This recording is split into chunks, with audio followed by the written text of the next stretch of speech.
Bonjour, bonsoir, ça dépend de l'heure à laquelle vous nous suivez de partout, très chers abonnés. Bienvenue une fois de plus sur votre chaîne et puis sur votre émission Place au Wapito sur la Maïmatali politique, il y a République démocratique du Congo. Comme vous le savez, l'actualité est à Vanda, na est de la République. Na makambo ekoleka na New York o wapi mokonza mboka koloba mercredi. À part wana, il y a aussi des actualités mususu kota partout. Na luki ba information na vandi la lobité na ko zala boete il faut na vanda kimiate na luka ba information pour na bande ko na biso ba congolais de père et de mère. Tout d'abord on appelle Simbote na maman présidente Pauline Lumumba wazolanda biso depuis quelque part et puis na balandinyo surtout ba membre nyo surtout ya RDC Monde. Vous avez belé tout lingaka bino mingi bo continuer ko s'abonner, bo continuer ko partager. Vraiment ils ont ça la biso vraiment trop bien. Parce que dans la minute, comme vous le savez, la situation est tellement compliquée. La situation est vraiment compliquée. Un plan du Rwanda vient d'être neutralisé.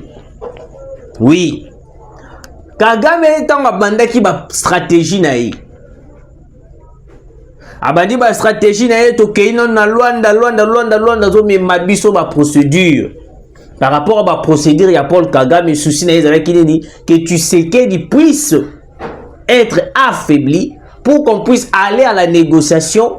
Donc, il y a une place avec les M23. Oui, parce que toute la négociation, toutes les pourparlers, ils sont dans Luanda. Tokozong anabiso kaka na place moko. Tokozong anabiso kaka na place moko. Bolanda te, wala nyo stuwana ils allaient aventure. Ils allaient aventure. Bande Kourangaï, Boyoka information. Rapatrié au Rwanda en 2003, alors qu'il avait les grades d'un sergent dans la force démocratique pour la libération du Rwanda, FDLR, en province du Sud Kivu, Karuranga Alain Augustin est déployé aujourd'hui sur le sol congolais par le Rwanda, comme d'autres RDF qui combattent aux côtés des rebelles M23 dans l'est de la République démocratique du Congo. Un activiste des droits de l'homme et membre de la société civile pense qu'avec cette stratégie de Kigali du recyclage des anciens FDLR rapatriés, ensuite les déployer au Congo pour l'agression ne pourra pas favoriser la paix dans la région sans de vraies sanctions. Ok? Ok. On continue à les terroristes Karuranga Alain Augustin, ancien FDLR aujourd'hui, commandant de l'armée rwandaise. Ces terroristes rwandais capturés par les FARDC puis transférés au Rwanda a depuis réintégré l'armée rwandaise puis renvoyé en RDC aux côtés des terroristes M23. Kagame est le vrai FDLR. Plusieurs rapports de l'ONU attestent l'utilisation par Kagame des FDLR pour piller les richesses minières et contre la population congolaise. Bande Konanga, je vais vous montrer la photo de la personne à qui je suis en train de parler. Et puis vous comprendre. Les vrais problèmes, il y a des FDLR. Parce qu'on a beaucoup parlé dossier à FDLR. Mais c'est comme si les Rwandais alignaient à une stratégie à mensonge. Même l'ONU a mis ici rapport récent dans la minute wapi. Et ça qui ça clairement les FDLR bazana kati ya armée rwandaise. Mais chose bizarre c'est que non, on est en train de se battre jour et nuit. Oh, plein de neutralisation FDLR to bimisi. Oh, te plan yanini boto sali. Mais jusqu'à quand nous allons arriver à un point que nous neutraliser le vrai FDLR? Si réellement Kagame azomo na ba FDLR bazali lokola libaku pona pays naï. Quel jour qu'on va neutraliser le vrai FDLR qui sont à l'est de la République démocratique du Congo? Moi, je vous ai toujours dit ici que non, le vrai FDLR sur le minerai congolais.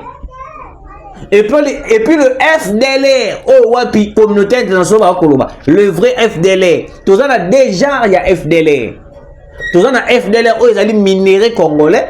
Et puis tout ça, il y a FDLR, oh, ils allaient que l'on a côté, on a Katia M23. Les ex-combattants FDLR, na minute, on a Katia M23. Il y a un politique Kagame, mettons, qu'on peut se plein de neutralisation par FDLR. Il n'arrive pas. Il n'arrive même pas. Pour naïe, comme on a déjà stratégie naïe qu'on a anéanti. Pour naïe, comme on a déjà que l'on a un zaboye, makamboye baby. Oui. Parce qu'ils ont compris que non. Tu sais qu'il a des stratégies. Oh wapi. Ma stratégie à Tshisekedi, ils allaient comme bimisa Congo na place où ils allaient qui. Parce qu'on a vécu avec Joseph Kabila Kabange. Joseph Kabila Kabange, tout le monde a besoin de la marche. Besoin de la marche. Ba militaire ou soit ba policier. Oh, besoin de sécuriser, besoin de encercler ba population, na population. Ba policier na ba ko lobaka Swahili. Et Moussous na kata bango ba ko lobaka na Kinyarwanda. À l'époque, on ne savait pas que non Kinyarwanda des Alarandé Boye. Kinyarwanda des Alarandé Boye. Donc à l'époque, Kabila avait l'accès, il y a cause de FDLR, bah intégrer même police nationale, bah infiltrer même dans la police. Chose grave. Donc pour réfléchir un peu, bah on a pas Congolais de père et de mère. Donc Kabila a infiltré même dans la police. C'est grave. Mais vous allez voir un Congolais. Hollandais, la plus logique des choses, mais il n'est pas congolais de père et de mère. Bah, demi Dakar. Mais bah, Kabila Zonga. Bah, proposer Kabila Zonga parce que bah, yebi que non soki Kabila Zongi. Intégration de FDLR et que Zonga ma 4 na 4 armées. Même les infiltrés au bah kota na 4 armées. Soko tali bilumina bango des FDLR. Oui, des FDLR. Pourquoi bah évoquera toujours Makambuya FDLR? Parce que bah yebi que non, la communauté internationale a sensible dans Makambo Italie FDLR. La communauté internationale a alenga makas Makambo Italie FDLR. Ce que bah montara plan na bango ndengeni. Au moni ndenge bah yela ki biso ba conteneur, ya ba machette. Ba couper son ba FDLR ou ils allaient ba M23, ba zuyango pour attaquer la population. Omoni siko le FDLR en attend ba kosala bongo bango ba kozwa ba image ba koloba ke ote régime à Tshisekedi nde mutu bazu ba sali boye régime à Tshisekedi non eza faux et archi faux parce que na minute oyoyo on a pu remarquer des faux mouvements, excusez-moi, des faux mouvements à l'est de la République démocratique du Congo, beaucoup plus dans ma position à M23.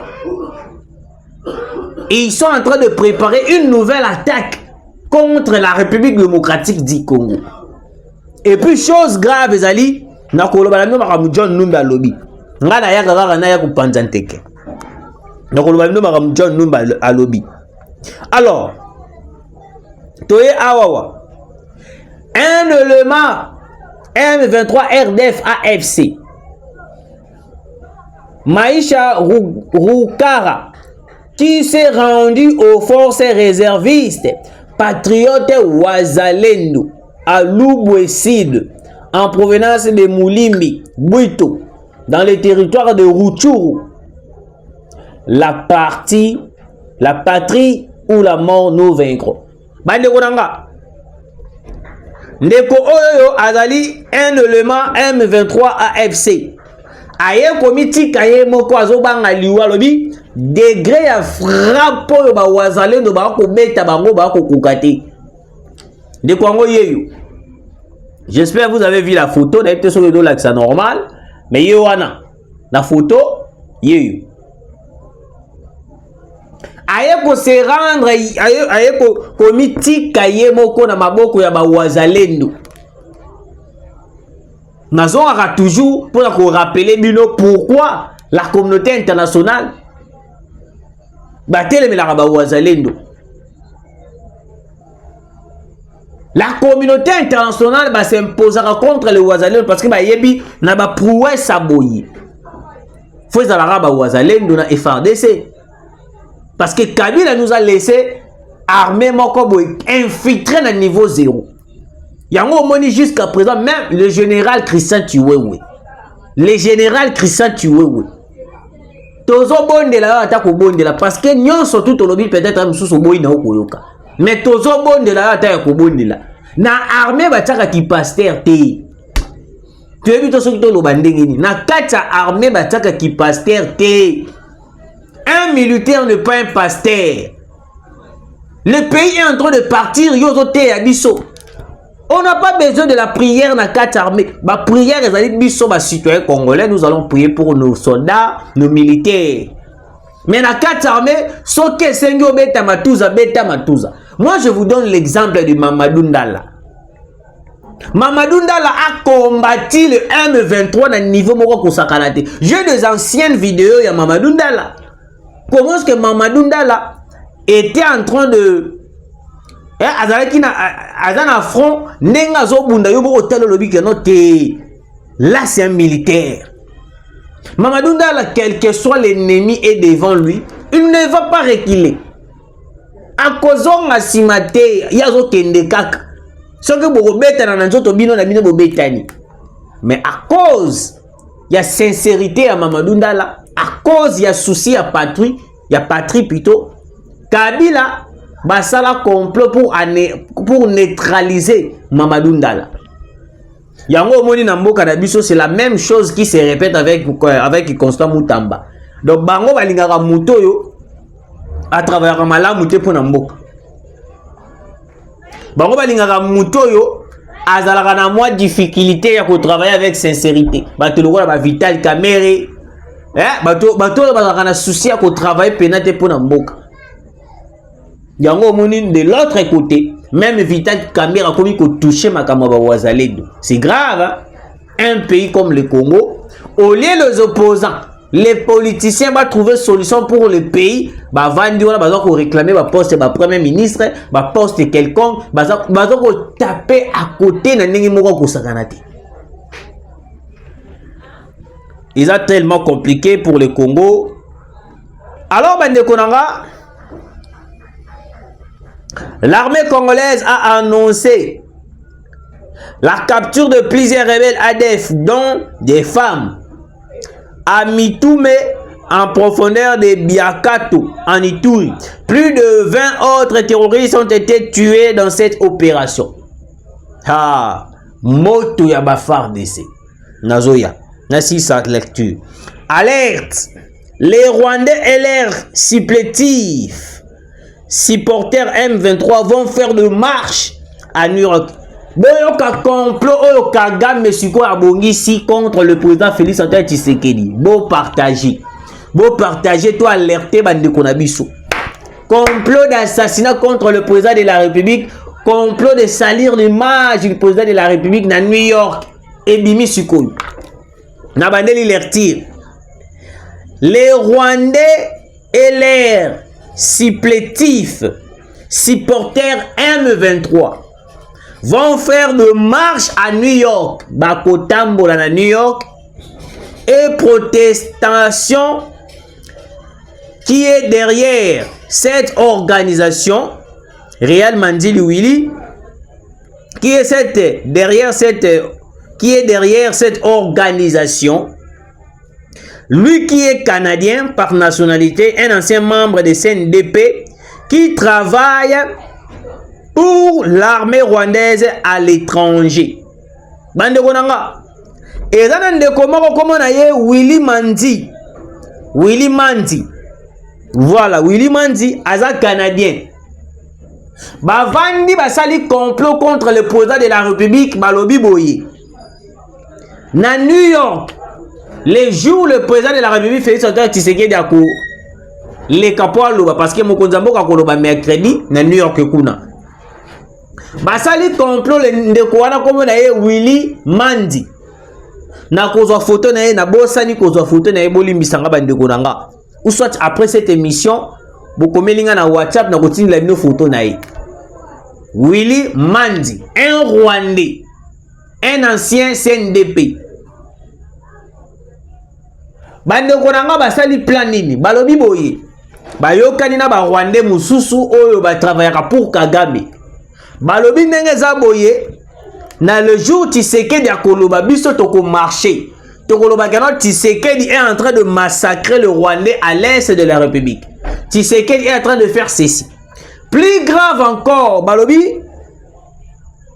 s'il y aura la possibilité, le jour Tshisekedi ya kobima atambola to azonga ndenge na la pesa mbote, ils vont s'attaquer au président de la République na New York. Vous comprenez un peu le plan de la il y a Paul Kagame ndenge va préparer yango. Ndeko wana kombo na ye Willy Mandi. Aza canadien de nationalité mais rwandais, un ancien CNDP. Il y a CNDP. A opéraka makambo nyonso tu ya Rwanda kuna na Canada et puis na ba pays mususu. C'est un assassin tout fait. Oyo wapi susi na ezali nini ba bebisa image ya mokonzi ya mboka. Na kati wana na ye komona tweet ya John Numbi.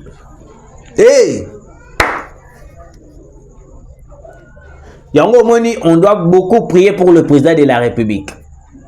Oui, on doit beaucoup prier pour le président Félix Antoine Tshisekedi Tshilombo.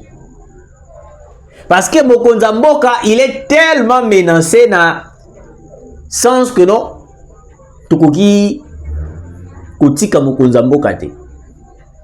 L'Occident est en train de préparer un coup contre le président Félix Antoine Tshisekedi. Moi, je pense que non, l'invitation au Bapesaki Mokonza Mboka na New York, c'était une manière ya koyeba na kokwisa Mokonza Mboka. Parce que plan au Rwandais va préparer contre le président de la République. Et ça qui déjà bien planifié. Kagame yebi déjà que non ah ndenge zaboy. Tu sais que disoka keiboy, biso photo miemaye boy, biso photo salaboy, biso photo salaboy. Oui. Yango moni bande konanga. On doit beaucoup prier pour le président de la République. Na continuer. Alors, balobi bako sala ba marche. Na kata ba marche na bango bako luka ba victimiser Tshisekedi. Na ebi to so na lobi bien. Ba sala lo roi neti Tshisekedi yenda zali moto mabe, ye mutazo tinda ba wazalendo parce que bango ninga bango bazana problème grave na ba wazalendo. Bazana problème grave na ba wazalendo. Pona bango le wazalendo ba ko tsa bango mal à l'aise. Yango moni bazo sala lobbying ya makasi contre les wazalendo et que les wazalendo ba na kozala ba longula bango na place o bango bazala kawana. Parce que na minute oyo la communauté internationale, de l'autre côté la communauté internationale bazo lukandenge nyos tu bazong sa susu esengo tu bazong sa coopération tozalaki na tozalaki na bazalaki na yango na biso. Mais biso peut depuis qu'on s'est penché vers la Chine, la Russie, on n'a plus besoin de coopérer avec les États-Unis. Parce que les États-Unis a commis que ça là-bas pas manquant le rôle net ko piéger le président de la République. Yango moni mo konzambo kana minute oyoyo. Et ça na ba invitation mususu koki ko répondre té. Oui, et ça na ba invitation mususu koki ko répondre té. Et ça na ba invitation mususu o wapi et ça le rôle la passage direct ya koyeba na kokwisa yo. Mais il dit que non. Paul Kagame a la capacité de répéter cinéma le cas en 1995. 95. À moins que je me trompe, 95. Il y a Abiyarimana. Oh, wapi ba bombarder avion Abiyarimana. Mais Abiyarimana, ba ngai ko sola bien na Yoweri Museveni. Au moins sikoyo et le bâton de Komoro dans commentaire, le même personne qui ont assassiné Mouzé Laurent Désiré Kabila, c'est le même personne au bas ça là chantage, au bas crier sur les réseaux sociaux, au bas ko bimisa ba miloko eza kati na bango. Si komoni mo konzamboka, vu que nous avons compris déjà que non batu o bazali batu mabi, batu o bazali batu boy, on n'a plus besoin ya koyeba na nini kopesa bango chance kotika bango baloba. Tolingi to koma na suka bandeko nanga boyo kasko makamu John Numbi alobi. John Numbi alobi boy. Le pyromane Tshisekedi, bientôt vous serez chassé. Chose grave, si vous résistez sur le poste de premier, plutôt si vous résistez sur votre poste du président de la République, sachez-le très bien, vous allez tomber. Est-ce qu'on a vendu dans le lobby? Non. Ah, est-ce qu'on est commis sérieux? Et commis très sérieux. Oui, et commis très sérieux, je vous dis. Comment est-ce que une personne qui est loin du Congo, il est en train de dire que non, Tshisekedi, bientôt bazo beganayo, mais surtout résister au Kukweya. Mokondamboka, revoir entourage nayo. Revoir entourage nayo, c'est clair. Parce que le même parole que John, plutôt Corneille Nangaloba na biso, Tozana Kinshasa, Tozoya, Tozo Salabe, Tozo Salabe. Après quelques temps, tout le monde a coup d'état manqué à Kinshasa le 19 mai 2024. Parce que le même parole qui se répète avec John Numbi. Pensez-vous que non? Ils allaient pour nous blaguer, pour nous faire aventure ou comment, monsieur le président de la République? Je pense que nous devons à tout prix protéger le président de la République. Parce que dans la minute où les complots va à New York, ce qui est Simbiba, nous risquons de voir les Congos être balkanisés par les Nyangala Katagnon, surtout beaucoup de monde. Merci de nous avoir suivis, très chers abonnés. Partagez cette émission, partagez, likez, commentez, comme ça la biso très bien à abonner, surtout à RDC Monde. Vous continuez à s'abonner, vous partagez, vous comme la biso s'il y a un problème, erreur les allez, vous comme les biso, informations allez, vous comme les biso, comme ça la biso vraiment trop bien, tout coûte mbala sima.